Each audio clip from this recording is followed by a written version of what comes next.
Assalamualaikum warahmatullahi wabarakatuh. Perkenalkan, saya Destika. Hari ini saya ingin menjawab pertanyaan tugas belajar di luar kelas hari ketiga.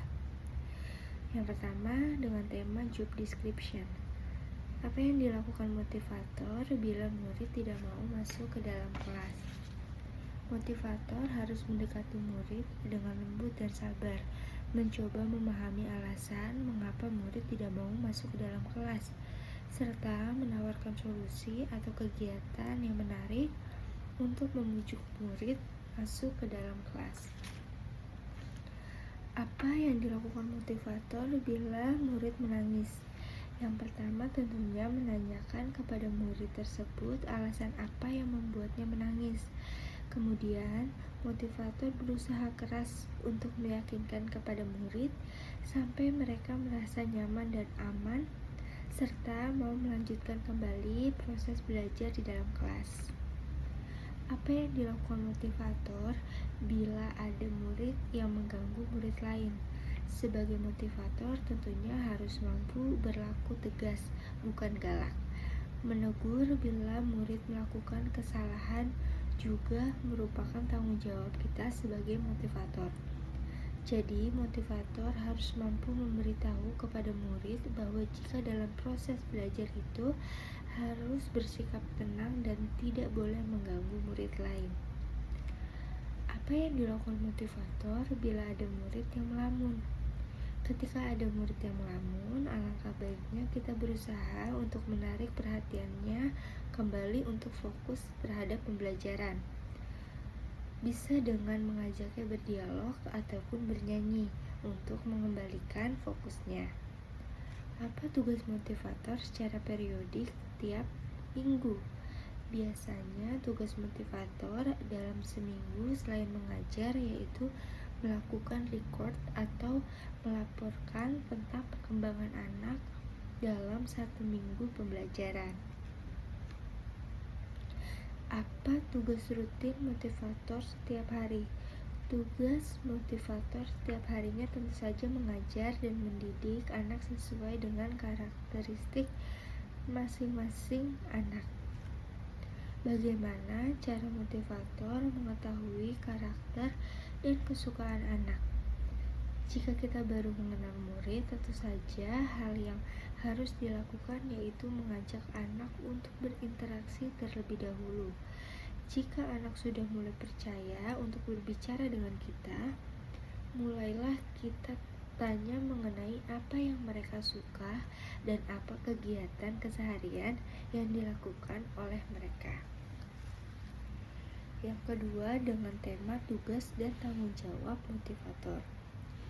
Apa target, suasana, dan kegiatan di kelas yang harus dicapai motivator?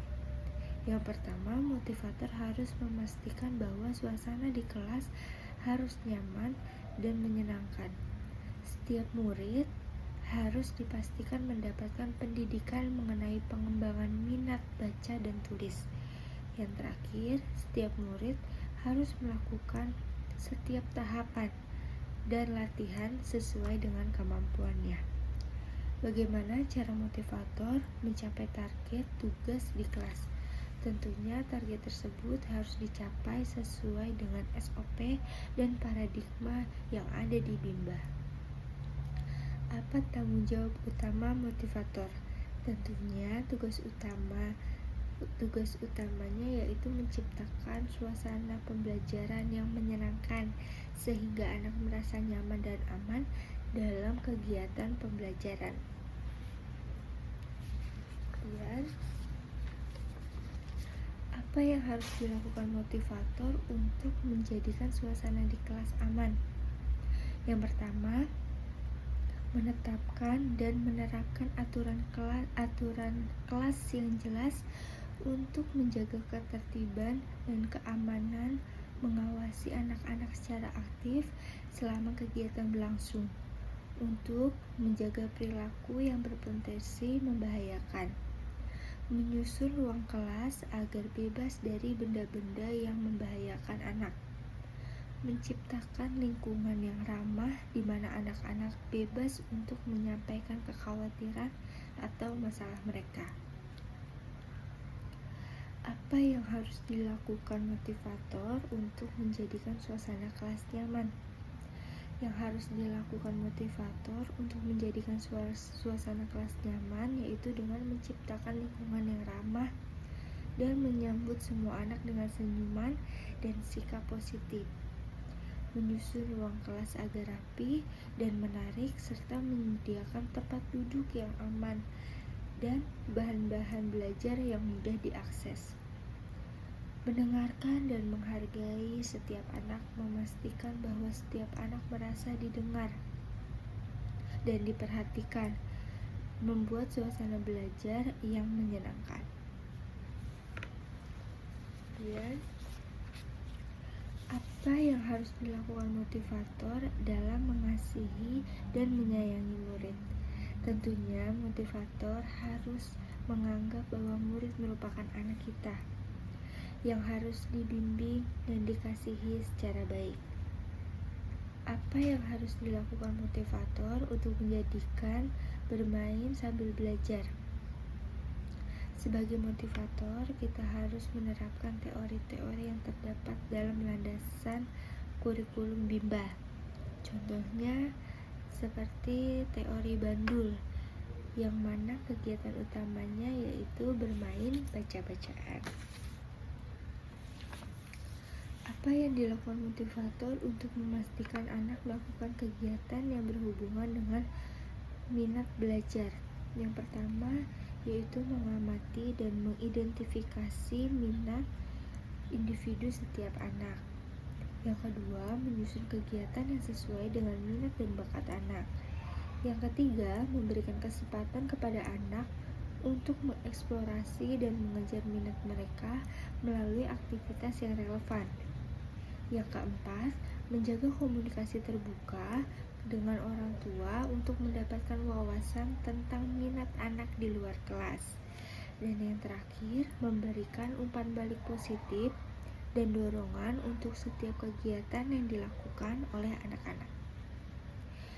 Apa yang harus dilakukan motivator untuk memastikan anak melakukan kegiatan sesuai dengan tahapan perkembangannya? Yang pertama, mengamati dan menilai perkembangan setiap anak secara teratur. Yang kedua, menyusun rencana pembelajaran yang disesuaikan dengan tingkat perkembangan masing-masing anak.